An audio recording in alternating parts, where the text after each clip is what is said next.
सांसद राहुल गांधी और सपा प्रमुख अखिलेश यादव ने आज यूपी के गाजियाबाद में एक संयुक्त प्रेस कॉन्फ्रेंस की। इस दौरान राहुल गांधी और अखिलेश यादव केंद्र सरकार पर जमकर बरसे। पीसी में जहां राहुल ने प्रधानमंत्री नरेंद्र मोदी को भ्रष्टाचार का चैंपियन बताया, तो अखिलेश ने बीजेपी को झूठों की सरकार बताया। वहीं राहुल ने कहा, ये विचारधारा का चुनाव है। एक तरफ आरएसएस बीजेपी संविधान को खत्म करने की कोशिश कर रही है, तो दूसरी तरफ इंडिया गठबंधन लोकतंत्र और संविधान की रक्षा कर रहा है। चुनाव में 3 बड़े मुद्दे हैं: बेरोजगारी, महंगाई, भागीदारी। कभी प्रधानमंत्री समुद्र के नीचे चले जाते हैं, कभी आसमान में सी प्लेन पर चले जाते हैं, मगर मुद्दों पर न प्रधानमंत्री न बीजेपी बात करती है। कुछ दिन पहले पीएम ने एक लंबा इंटरव्यू दिया। वह स्क्रिप्टेड था, फ्लॉप शो था। पीएम ने उस इंटरव्यू में इलेक्टोरल बॉन्ड समझाने की कोशिश की। वे कहते हैं कि ये सिस्टम ट्रांसपेरेंसी के लिए लाया गया है। अगर ये सच है तो उस सिस्टम को सुप्रीम कोर्ट ने क्यों रद्द किया? अगर आप ट्रांसपेरेंसी लाना चाहते हैं तो जिन्होंने बीजेपी को हजारों करोड़ दिया, उनका नाम आपने क्यों छुपाया? पता चलता है कि हजारों करोड़ का ठेका किसी कंपनी को मिलता है, उसके तुरंत बाद वो कंपनी बीजेपी को चंदा देती है और सीबीआई ईडी की कार्रवाई शुरू होते ही कंपनी बीजेपी को करोड़ों रुपए देती है। उसके बाद ये कार्रवाई बंद हो जाती है। सड़क पर इसको एक्सटॉर्शन कहते हैं। इलेक्टोरल बॉन्ड स्कीम देश की सबसे बड़ी एक्सटॉर्शन स्कीम है। इसके साथ ही अमेठी के सवाल पूछने पर राहुल ने कहा कि पार्टी जो मुझे आदेश देगी वही करूंगा। पार्टी मीटिंग में ये निर्णय लिए जाते हैं। तो वहीं अखिलेश ने कहा, पश्चिम का माहौल बदलने जा रहा है। गाजियाबाद से गाजीपुर तक इंडिया गठबंधन सफाया करने का काम करेगा। आज किसान दुखी है। तमाम जो वादे किए थे, बीजेपी की हर बात झूठी निकली। न आय दोगुनी हुई, न नौजवानों को नौकरी मिली। जो विकास के सपने दिखाए वो भी अधूरे हैं। नैतिकता का बुलबुला भी फूट गया है। इलेक्टोरल बॉन्ड ने इनका बैंड बजा दिया है। भाजपा सभी भ्रष्टाचारियों का गोदाम बन गई है। न केवल भ्रष्टाचारियों को ले रहे, बल्कि उन्होंने जो कमाया है उसको भी अपने साथ ले रहे। इनका एक ही नारा है, झूठ बोलना और लूटना। लूट और झूठ भाजपा की पहचान बन गई है। चुनाव के बाद इनका सफा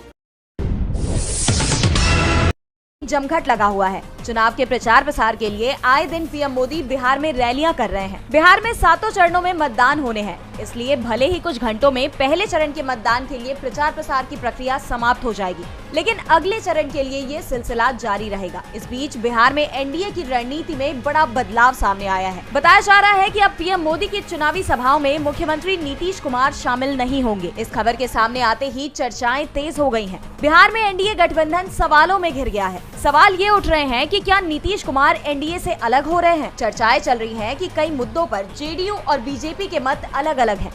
इसके अलावा नीतीश के भाषण का भटकाव भी है। हाल ही में हुई नवादा की चुनावी सभा में मुख्यमंत्री बोल गए कि इस बार एनडीए के सांसदों की संख्या 4000 पार कर जाएगी, जिस पर प्रधानमंत्री उन्हें देखते ही रह गए। कहा यह भी जा रहा है कि नीतीश कुमार के भाषण से भी दिक्कतें हो रही हैं। कहते हैं कि नवादा के मंच पर प्रधानमंत्री ने मजाक के लहजे में मुख्यमंत्री को टोक भी दिया था, आप सब कुछ बोल जाते हैं, मेरे लिए कुछ बचता ही नहीं। तो पहले से भी बीजेपी नेताओं को नीतीश कुमार पर विश्वास नहीं है कि इस बार वो पाला नहीं बदलेंगे। इन सभी मुद्दों को देखते हुए कयास लगाए जा रहे हैं कि पीएम मोदी और नीतीश कुमार के बीच संबंध अच्छे नहीं चल रहे।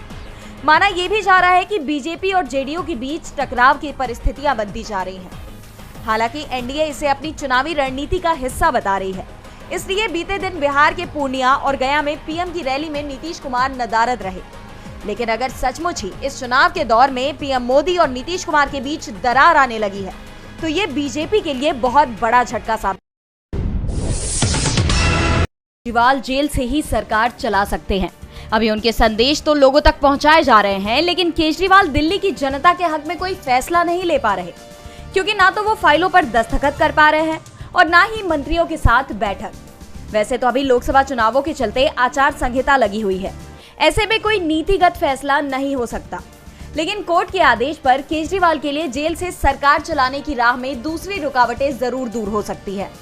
दरअसल दिल्ली हाईकोर्ट में सीएम केजरीवाल को लेकर एक जनहित याचिका दायर की गई है, जिसमें केजरीवाल को जेल से सरकार चलाने की अनुमति देने की मांग की गई है। पेशे से वकील श्रीकांत प्रसाद की ओर से दायर याचिका में सीएम केजरीवाल के लिए वर्चुअल कॉन्फ्रेंसिंग के माध्यम से कैबिनेट मंत्रियों के साथ बातचीत करने के लिए जरूरी व्यवस्था की मांग की गई है।